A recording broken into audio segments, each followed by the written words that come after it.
수능 완성 실전 2회 7에서 12번 중에서 질문이 9번, 10번이 들어와서 이거 한번 볼게요. 일단 본문부터. 회사가 성장하면서 규모가 커질수록 오히려 생산성이 떨어진대. 이런 비례, 반비례 관계 잘 체크해 두시고, 이 경우 회사의 영업을 둘 이상으로 쪼개는 것을 회사 분할이라고 한대요. 회사가 너무 크니까 그거를 나눠서 관리를 하던가 하겠죠. 이러한 문제를 해결하는 한 가지 방안이 될 수 있다. 반대로 회사 합병은 규모가 더 커지는 것이 이익이 될 때 이용하는 경영 방식이다 라고 해서 회사 합병이랑 회사 분할은 반대의 개념이 될 거예요. 회사 분할은 회사의 규모가 커진 후에 필요한 것이므로 우리나라에서는 회사 합병보다 회사 분할이 더 늦게 제도화되었다. 회사가 앞에서 너무 커지면은 생산성이 저하되어서 회사 분할을 한다 했기 때문에 회사 합병 다음에 생기는 게 회사 분할이라는 겁니다.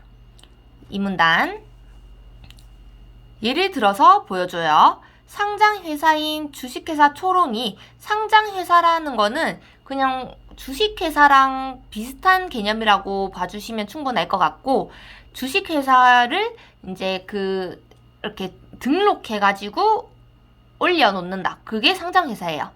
주식회사 초롱이 제과와 제빵 영업으로 구성되어 있었는데 이거를 분할한다. 제과, 제빵을 떼서 제빵을 따로 떼서 초롱빵집을 만들었어요. 새로 만들어졌죠? 이 초롱빵집은 신설회사가 됩니다. 그리고 기존에 있던 주식회사 초롱, 이거는 그대로 유지를 해요. 이거는 존속회사예요. 상장회사가 분할을 하려면 주주총회를 개최해서 출석한 주주의 의결권이 3분의 2 이상, 그리고 발행 주식 총수의 3분의 1 이상의 찬성수가 충족되어야 가능하대요. 그러면은 이런 어떤 조건, 이건 중요하니까 항상 밑줄을 쳐줘야겠죠. 어떤 경우 주주총회에 출석한 사람의 3분의 2, 그리고 전체 발행 주식의 3분의 1 이상. 그래서 이거는 문제에서도 자세히 나오고 뒤에 예시도 들어있어요. 예를 들어서 주식회사 초롱의 주식 총수가 120만 주고 주식총회에 60만 주의 이렇게 보유를 한 주주들이 찾아왔어요. 그러면은 출석한 주주의 의결권인 60만 주의 3분의 2인 40만 주 이상이 찬성했다면, 그러면은 40만 주는 전체 120만 주의 3분의 1에 해당하죠. 그러면은 얘는 조건 1, 조건 2를 모두 충족하기 때문에 회사 분할이 가능해진다라는 겁니다.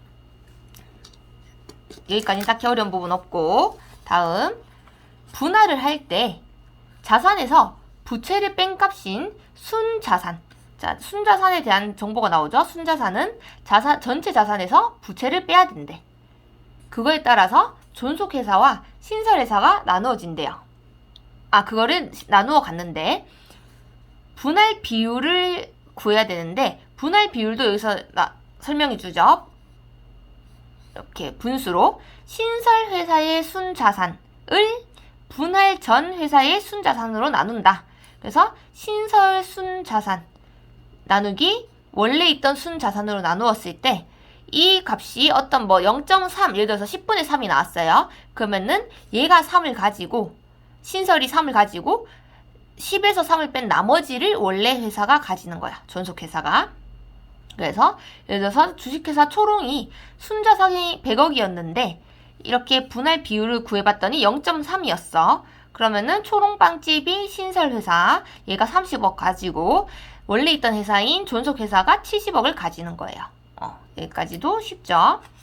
다음, 이러한 방식으로 신설회사가 만들어지면은 이 회사의 주주를 누구로 할 것인가를 정해야 된대. 근데 여기서 중요한 거는 순자산을 몇 억씩 가져갈 거냐이지, 주식을 투자한 주주들을 나눠 가진다는 뜻이 아니었어요.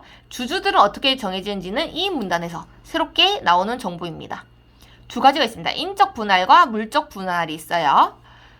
인적 분할은 분할 전 회사의 주주들이 자신들의 지분율만큼 존속회사의 지분도 갖게 되고 신설회사의 지분도 갖게 된다. 즉, 둘 다 가지는 거야.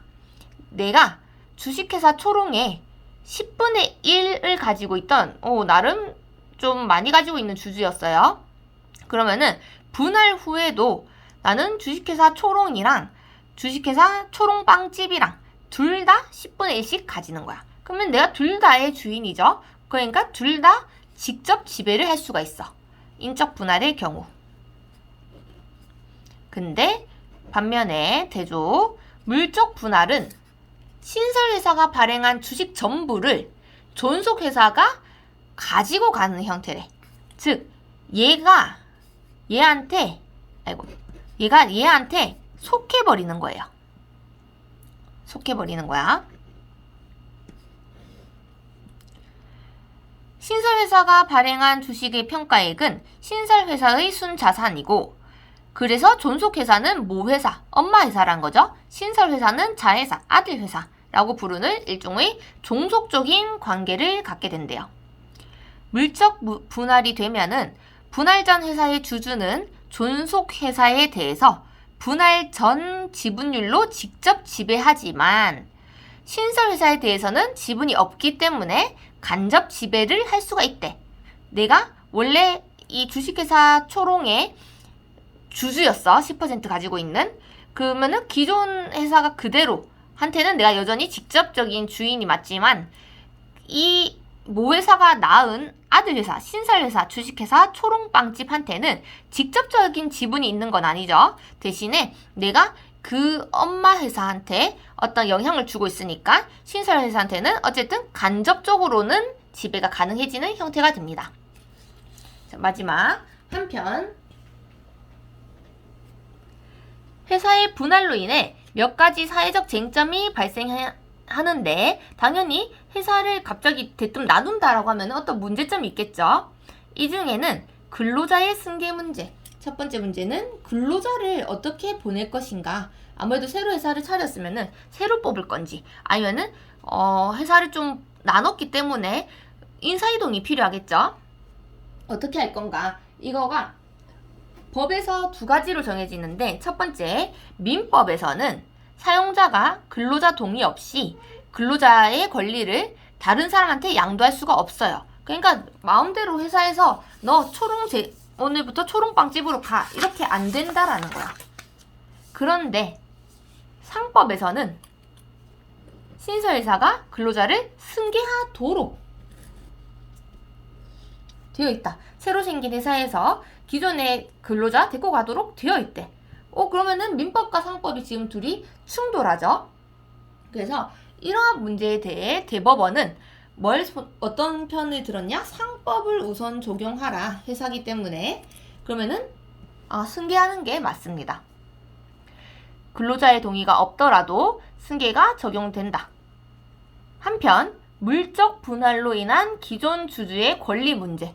물적 분할을 했어요. 인적 분할은 내가 주식을 두 회사 다 가지게 되니까 큰 문제가 없어요. 근데 물적 분할을 할 경우 기존 주주들은 어떤 권리를 가지게 되는지. 이게 왜 문제냐면은 나 원래 주식회사 초롱이라는 큰 회사의 주주였는데 이 주식회사 초롱이 작아지면서 이 작은 회사의 주주가 되고 그 아들 회사한테는 직접적인 권한을 가지는 것도 아니고 간접적으로 이렇게 영향을 주기 때문에 좀 문제가 되는 거야. 기분 나쁠 수 있겠죠? 만약 주식회사 초롱의 경영자가 이미 물적 분할된 주식회사 초롱빵집에 대해서 기업 공개를 하려는 결정을 내렸다고 가정하자. 여기서 기업 공개란 밑에 설명도 나와 있네요. 회사가 가진 지분을 다른 사람한테 파는 거. 원래 내가 회사가 있고 그 회사 자체에서도 지네 회사의 지분을 가질 수가 있어. 자기 회사가 자기 회사의 주인인 거야. 일정 부분. 근데 이거를 모두 다른 사람한테 팔아버려요. 왜? 현금이 필요하니까 그럴 수 있겠죠. 존속회사 측에서는 초롱빵집을 높은 가격으로 매각해서 팔아서 존속회사의 순자산이 늘면은 주식회사 초롱을 보유한 이들의 주식 가치도 높아진다. 즉 우리는 우리 회사가 주식을 팔아가지고 순자산을 가지게 되면은 우리 회사 현금이 많은 회사라고 인정이 되기 때문에 우리 회사 가치가 더 커질 거고 회사가 더 발전할 거다라고 사람들 설득하겠죠, 주주들을. 그래서 설득되는 사람들은 오케이 할 거고 또 아닌 사람은 아니라 할 거야. 대신에 기업 공개 결과 주식회사 초롱빵집에 대한 주식회사 초롱의 지분율이 감소합니다. 왜? 팔아버렸으니까. 내가 주식회사 초롱빵집의 엄마 회사였는데 이 엄마 자격을 다른 사람들한테 팔아버렸으니까 그 엄마로서 할 수 있는 어떤 지배권 이런 거가 좀 나뉘게 되는 거예요.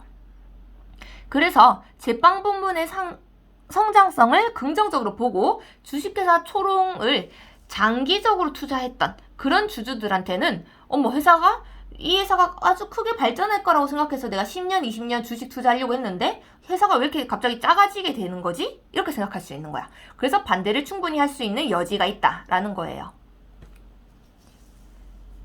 자, 지금까지는 회사 분할에 대한 설명이었고 회사 합병에 대해서 설명합니다. 여러 회사의 직원과 순자산을 하나의 회사로 합치는 걸 말합니다. 회사 자원 두 개가 합쳐서 커지는 걸 말하죠. 이 과정에서 어떤 회사가 예를 들어서 A 회사, B 회사가 있으면은 이거 두 개를 합쳐서 A, B 회사 이렇게 부르는 게 아니고 A가 B로 들어가 버리는 거야. 좀 작은 회사가 아무래도 들어가겠죠. 그래서 사라진 회사를 소멸회사. 그리고 합병해서 찬성하는 소멸회사의 주주는 그쵸? 회사가 사라지지만은 엄연히 아예 파산한 게 아니고 다른 사람 합쳐진 거기 때문에 어떻게 명맥은 이어가는 거예요. 그러면은 합병에 찬성한 소멸회사의 주주들은 자기 지분의 가치만큼 관련 회사의 주식을 받게 됐는데 이거를 합병 대가. 우리 회사랑 합치는 데 동의했으니까 합병 대가로 우리가 주식 주겠습니다. 원래 가지고 있던 만큼 이렇게. 그리고 합병의 대부분 이렇게 흡수 합병이죠. 한 회사로 합쳐지는 이 방식은 기존의 한 개 회사가 존속 회사가 되어서 소멸 회사를 인수하는 형태. 그래서 소멸 회사가 존속 회사로 쏙 들어갑니다. 흡수 합병을 위해서는 존속 회사와 소멸 회사 모두 주주총회의 결의가 필요하고 마찬가지로 모든 회사의 어떤 변화는 주주총회가 필요해. 주주의 동의가 필요해요. 그 결의 조건은 회사 분할 때와 같다. 앞에서 회사 분할은 참석 주주의 3분의 2, 전체 주주의 3분의 1이라고 했습니다. 만약 결의가 되었다면 합병 대가로 존속 회사의 주식을 받게 됩니다.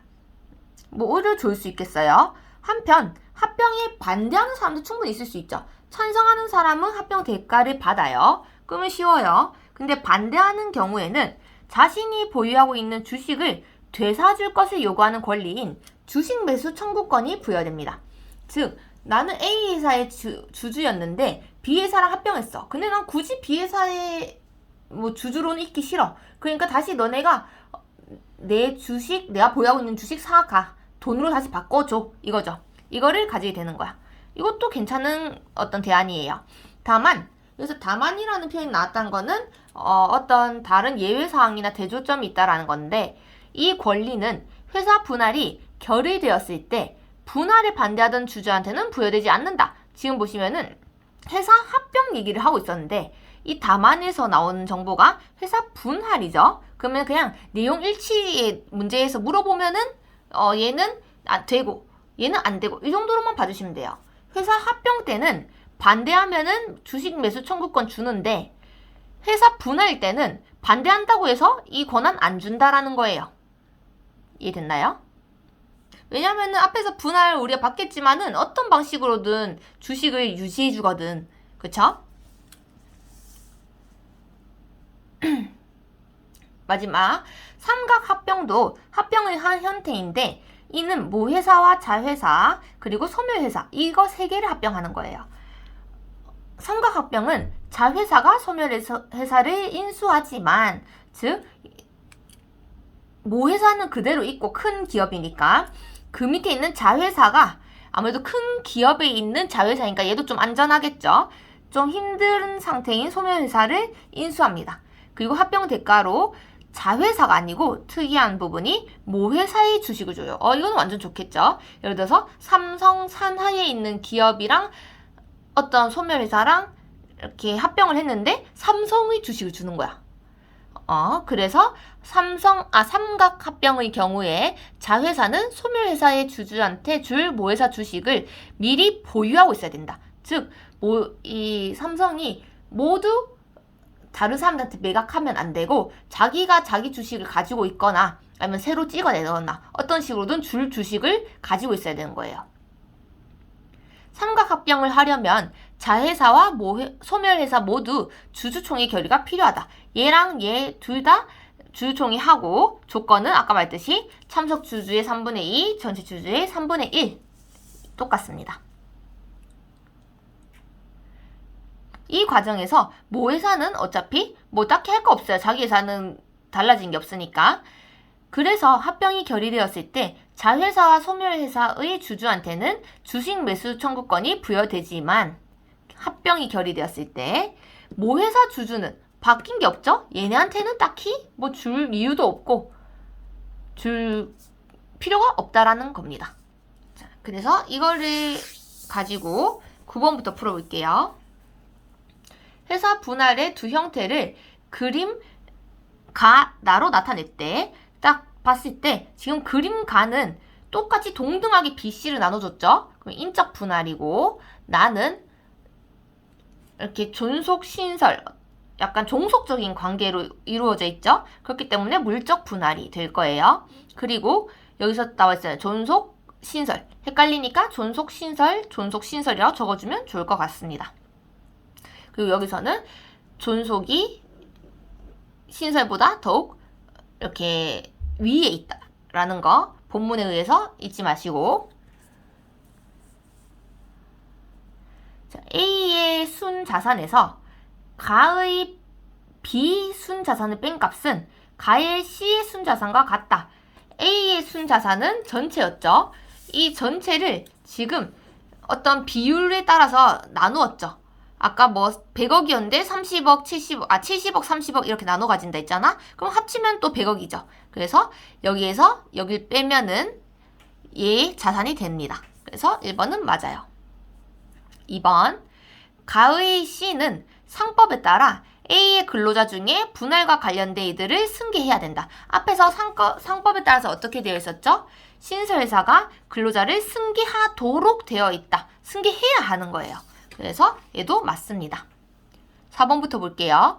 대법원의 판결에 따르면 A의 근로자를 나의 C가 승계할 때 근로자의 동의를 얻지 않아도 된다. 왜? 이거 2번이랑 같은 말이죠. 여기 3법을 우선 적용한다고 했고 신설회사가 근로자를 승계하도록 되어 있고 근로자의 동의가 없어도 된다라고 되어 있으니까 4번도 맞아요. 내용 일치로 충분히 풀 수 있습니다.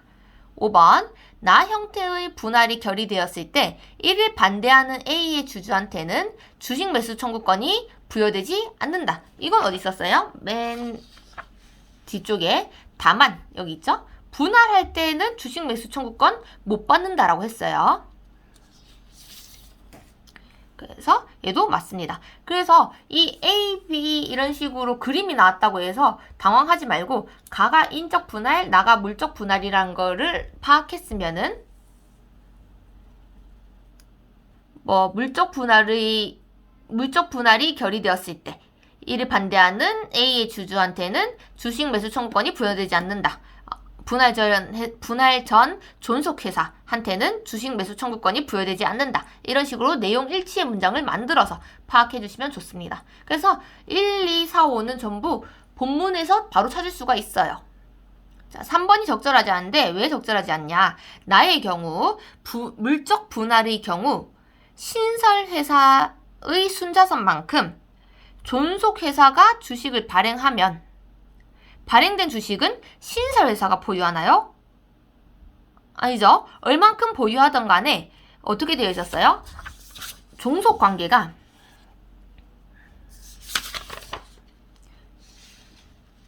신설회사가 발행한 주식을 존속회사가 가져간다 했어요.